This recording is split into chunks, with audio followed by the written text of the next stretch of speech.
다음은 이탄희 의원님 질의하시겠습니다. 예, 장관님. 예. 쉽지 않으시죠? 이게 워낙 사상 초유의 일이기 때문에 저희들이 관심을 가지고 계속 여쭤볼 수밖에 없습니다. 예, 그렇죠.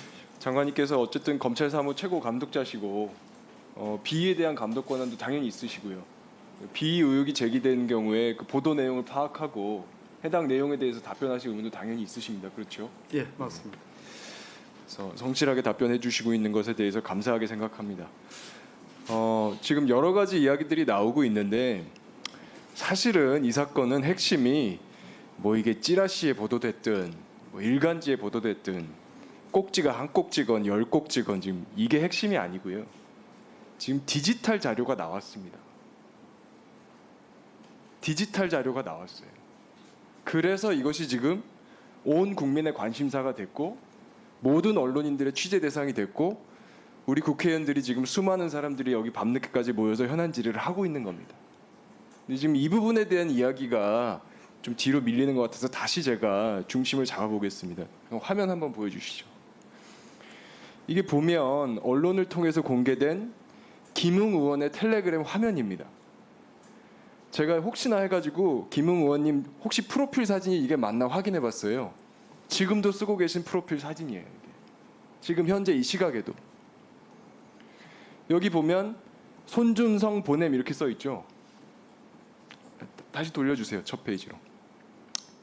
왼쪽부터 세 번째 화면을 보면 손준성 보냄 위쪽에 있고 이게 판결문입니다. 판결문. 실명 판결문이에요. 아까 그 존경하는 장제원 의원님께서 9월 1일 밤 9시 반에 김웅 의원님하고 기자분하고 통화한 녹취록을 보여주셨어요. 그 녹취록에 보면 김웅 의원께서 실명 판결문을 본 적도 없어요. 이렇게 말하는 내용이 나옵니다. 사실이 아니죠. 실명 판결문을 보지 않고 보낼 수 있습니까? 상식적으로 불가능하죠.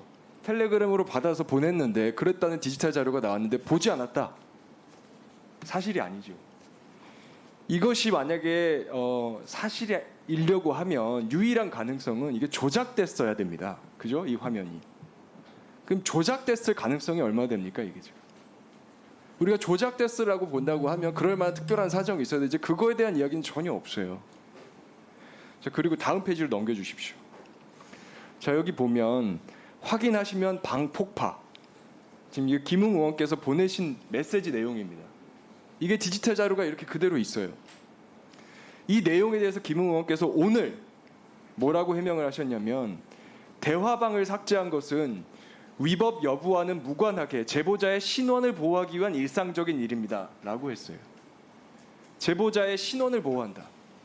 자, 앞으로 잠깐 돌아가 주세요. 지금 보낸 메시지가 손준성 보냄입니다. 손준성이라고 하는 사람의 신원을 보호한다는 거예요. 만약에 손준성이라고 하는 이름이 조작됐다고 하면 다른 걸로 바꿔 썼다고 하면 그거 자체로 보낸 사람은 보호가 되는 거죠. 가명을 쓴 거니까요. 이걸 폭파하라. 그래야지만 신원이 보호된다. 라고 하는 얘기는 손준성이라는 이름이 실명이라는 얘기입니다. 가명이었으면 이렇게 폭파해서 신원 보호할 이유가 없잖아요. 그 자체로 보호가 되는데. 그래서 김웅 의원의 해명 자체로 이것은 조작됐을 가능성이 거의 없다라는 게 드러나는 상황입니다. 물론 여기서 제가 곁다리로 하나 말씀드리자면 공익제보 이야기가 자꾸 나옵니다만 장관님 공익제보가 뭡니까? 공익제보가 이런 거예요. 우리 대한민국 국민들이 이해하고 계시기로는 조직 내부의 비리를 불이익을 감수하고 용기 있게 제보하는 겁니다. 조직의 힘으로 남을 괴롭히는 일에 사용하는 게 공익제보라는 이름이 아니에요. 그래서 대한민국의 시민들이 공익제보자들의 용기에 대해서 인정을 하는 겁니다. 이런 상황에서 동원될 수 있는 이름이 아닙니다. 그리고 뒤로 넘어가겠습니다. 이 사건의 본질은 다음 페이지 넘겨주세요. 자꾸 고발 사주라는 말이 나오는데 이 사건의 본질이 뭐냐? 총선 개입 시도입니다. 다음 페이지 넘겨주십시오. 이 사건이 일어날 당시는 2020년 4월 초입니다. 4월 15일 총선을 바로 2주 남긴 시점이었어요. 4월 2일은 특히나 선거운동이 시작된 이후예요. 4월 3일이면 선거운동 다음 날이죠.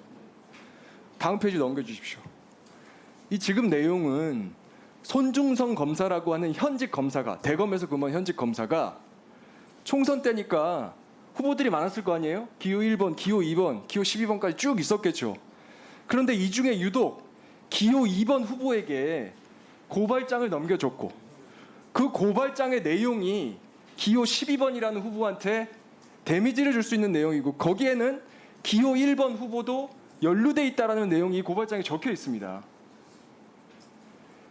총선이 진행 중인데 국민들이 이 중에 어떤 후보를 골라야 될지 공정한 룰에 의해서 선거운동 가는 것을 보면서 판단하고 있는 시기에 정치적 중립 의무가 없는 대검의 검사가 그중에 기호 2번 후보에게 기호 1번과 기호 12번을 공격할 수 있는 고발장을 준다.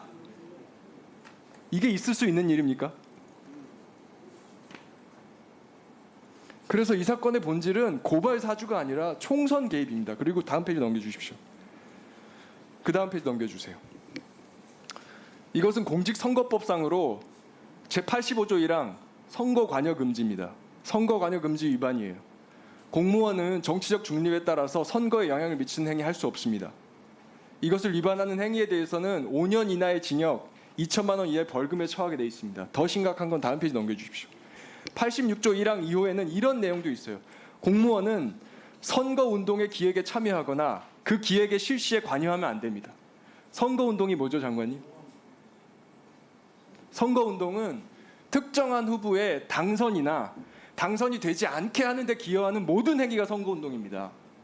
지금 이 고발장이 기호 2번 후보에게 넘어가서 기호 1번, 기호 12번 공격하는 데 쓰이거나, 또는 이 고발장이 검찰에 다시 접수가 돼서 압수수색 영장이라도 청구가 되고 그 압수수색 영장이 청구된 사실이 보도되는 것 자체만으로도 특정 후보의 당선이 되지 않게 하는 데 기여하는 행위가 됩니다. 네. 그래서 이것은 공무원이 자기의 지위를 이용하여 선거운동의 기획에 참여하거나 그 기획에 실시하는 관여행위가 될 여지가 굉장히 다분한 행위입니다. 마찬가지로 이것도 형사처벌 대상이고요. 공소시효가 특히나 공무원이기 때문에 10년입니다. 아직 많이 남았습니다. 다시 한번 선거 개입, 총선 개입 시도였다라고 하는 점을 강조하고요. 저 마지막으로 이 말씀만 드리겠습니다. 장관님, 우리네 검찰이 어쩌다가 이렇게 됐습니까? 사실 저도 제가 법무검찰개혁위원회 위원 활동하면서 수사정보정책관실 위협성에 대해서 얘기를 했습니다. 근데 그 얘기를 할 때도 수사정보가 아닌 다른 정보를 수집한다라고 해서 저희가 위험하다고 생각했지, 수집이 아니라 전혀 엉뚱한 이런 행위, 어떤 실행행위라고 기호 2번 후보를 접촉하고 이런 거를 예상한 적은 없어요. 그리고 제가 알기로도 대한민국 헌정사에 검찰이 과거의 독재정권 하에서 정말 많이 힘든 상황들이 있었지만 그럴 때도 정보기관을 동원해서 어떤 일을 했었지, 대검의 현직 검사가 직접 특정 후보에 접근해서 이렇게 연락을 하고 정보를 내놓는다, 이런 일은 저는 보질 못했습니다. 이 부분에 대해서 장관님께서 심각하게 생각해 주시고 대한민국 검찰의 현주소에 대해서 근본적으로 성찰하고 기관 자체를 다시 한번 바로잡는 그런 혁신을 해주시기를 간곡히 부탁드립니다. 이상입니다.